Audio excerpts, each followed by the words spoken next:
gives me a nice little countdown there. Okay. All right. So simplifying, dividing, multiplying rationals. All right. And so basically, it's factoring. If you know how to factor, then you know how to do these. Okay. So example 1 here, and I'm going to give you 2 examples for simplifying. We've got x squared plus 4x minus 12, and then 3x squared minus 12. So the first thing I always want to do on these is factor. Okay, so we just did a whole deal on factoring, a whole worksheet on factoring. So I'm going to take the numerator here, and we're going to factor this out. So let's see here. All right, so x squared plus 4x minus 12. So let's see, that's x and x. All right, and then 2 numbers that multiply to be negative 12 but add to be 4. All right, well, that's going to be what? Let's see, well, one's got to be positive and one's got to be negative, right, because it's a negative 12. So that's plus 6 and minus 2. Okay? So there's the top. And now we factor the bottom. So 3x squared minus 12. Now, this is a GCF problem. So I'm going to take out a 3, and that's going to leave me with x squared minus 4, right? But this is one of those GCF and then factor again. So I can take x squared minus 4 and factor that into x minus 2 and x plus 2. So I'm just going to rewrite everything here again, just so we've got it nice and clean. Okay, so 3, and then difference of squares here, x squared minus 4 is x plus 2 and x minus 2. And again, remember, the order doesn't matter. If you did x minus 2 and x plus 2, it doesn't matter. Okay? So now, from here, all we do is look to cancel things. Okay? So when we're looking to cancel here, x minus 2 and x minus 2 cancel. And the reason I can cancel is because everything is multiplied together. So x minus 2 and x minus 2 cancels. Nothing else is in common. So my final answer is x plus 6 over 3 times x plus 2. Now you can leave it that way, or some of you may want to multiply it out and write 3x plus 6. But if you want to leave it in this form, I'm okay with that. All right, now, common mistake. People do this and they're like, oh, the 6 is canceled. Nope. You can't do that. Okay? This right here, like this x plus 6, I use this term.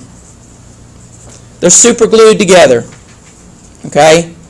In other words, you can't separate out the x and you can't separate out the 6 and use them individually. They are together. The only thing this will cancel with is another x plus 6. Okay? Down here on the bottom, the only thing you can cancel with this is another 3x plus 6. You can't separate out the individual pieces. Okay? All right, and that's with adding and subtracting. Things are added and subtracted together. They're together. All right, super glued together. All right, any questions on that one? Pretty basic simplifying one there. Okay? All right, let me give you another simplifying one here. Same type. So let's go 5x cubed minus 15x squared plus 45x divided by, and let's throw in a cube, x cubed plus 27. Let's get some practice going here, okay?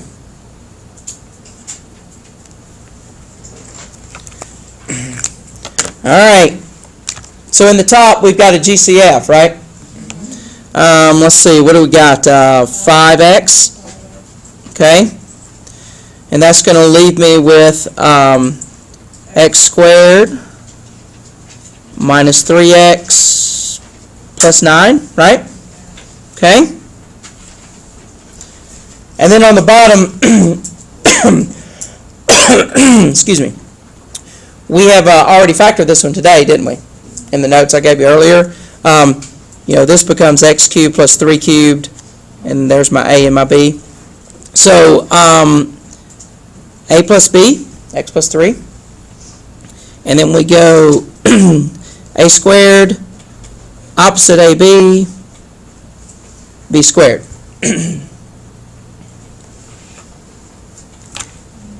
You see it? Those two trinomials cancel, and I'm just left with 5x over x plus 3. All right? And Maddie, I think you had asked me earlier, can we leave it as 3 squared or can we make it a 9? That's why you want to make it 9 right there, because then you see it and it just cancels out. Okay?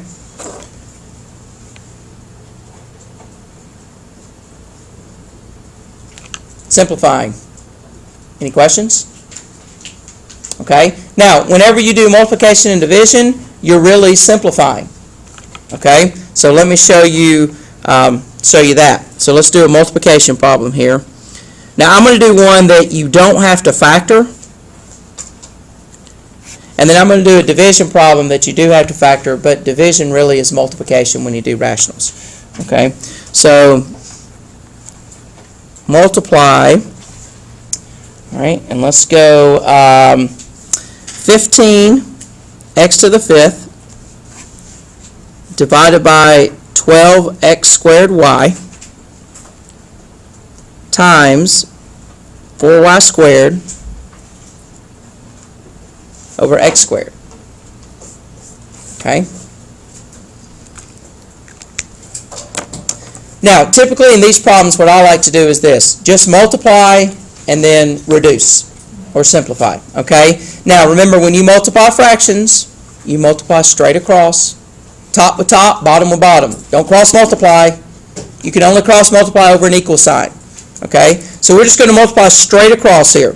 So when we do that, let's see, 15x to the 5th times 4y squared. What's that? 60 x to the 5th y squared. Okay? And then on the bottom, we get 12, and then x squared times x squared is x to the 4th. And then we have y. Okay? Now we just reduce from here. Treat numbers like you always have. What's 60 divided by 12? That's 5. So I know I'm going to have a 5 in there. That's 60 over 12. All right? Whenever you're dividing, what do you do with exponents? You subtract. Okay? So x to the 5th over x to the 4th. We divide that. That's an x to the 1st, right? Do I put it in the top or the bottom? Top. Always put it where the larger exponent is. So that goes in the top there. And then we've got y squared and y to the 1st. Again, 2 minus 1 is 1. So that'd be y to the 1st in the top. Done. And that really is an easy multiplying problem, but sometimes it just confuses people because you don't have to factor anything there. Yes, ma'am? So you're subtracting the exponents as you, like, from top to bottom? Correct. Yep. And Okay. what if it was a negative number if you break it down? If it was like a negative 5 here, Yeah, negative 5. And then you would move that to the bottom and make it a positive 5. And now you would have multiplication, which means you would add the exponents. Does that make sense? Or another way to do it is, I mean, you could bring it down and say, 4 minus a negative 5 is 4 plus 5, which is going to be 9. But that's the same thing as adding them. Okay? All right? All right, any questions on that example? Okay, one more. And this is going to be a division problem. But you guys, how do we divide fractions? We end up multiplying, don't we? Okay? So, get on my screen here. So let's go example 3. Okay? All right. So 9x cubed minus 4x over 2x minus 7. Now we're going divided by 3x cubed plus 2x squared over 4x squared minus 14x.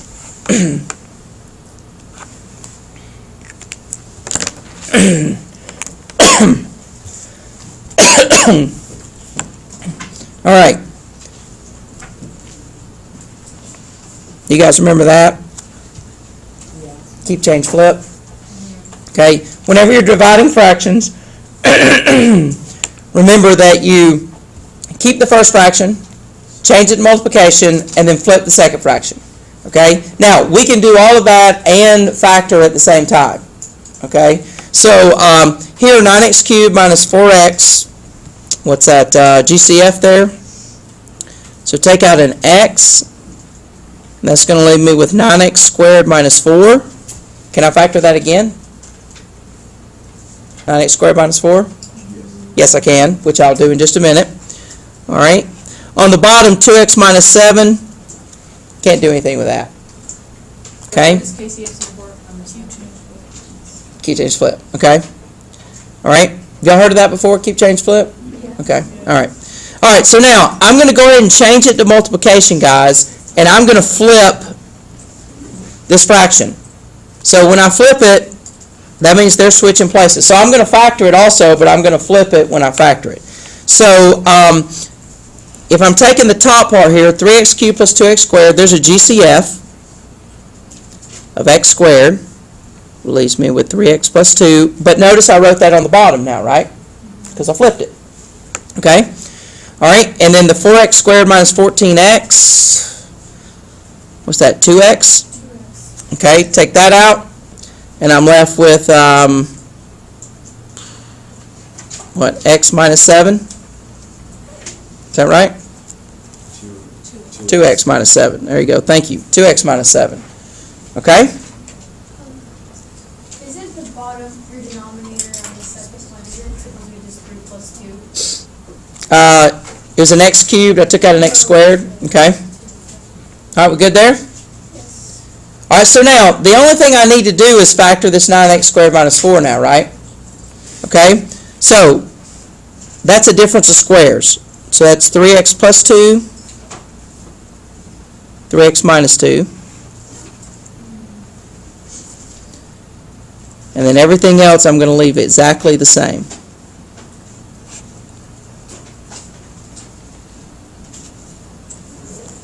Now, here's the great thing about multiplication. You don't have to multiply any of this out. Okay? The fact that it's all multiplied just simply means this. Whatever's on the top, doesn't matter which fraction it's in, you can cancel it with something that's on the bottom. Now, you can only cancel tops and bottoms. Don't try to cancel tops and tops. You can't do that. Tops and bottoms. Okay? You got to match them up. If you're picking out clothes to wear to school, you don't pick a top and a top and then put that on and come to school. All right? You pick a top and you pick a bottom, and then you come to school. All right?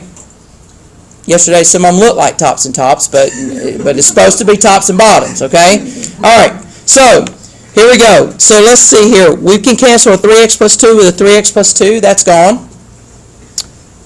We've got a 2x minus 7 and a 2x minus 7. That's gone, right? Okay?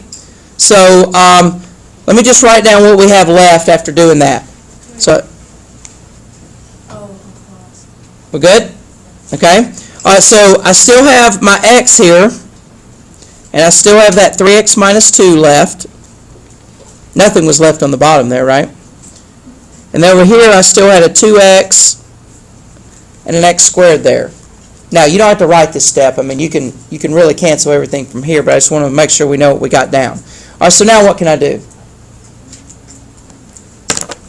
I can cancel this x right here, right, with one of those, right? Okay? But then, I've still got this x over here, don't I? And I still have an x there, so I can take that one out too. As long as it's top and bottom. So now, the only thing I have left is this 3x minus 2 and that 2.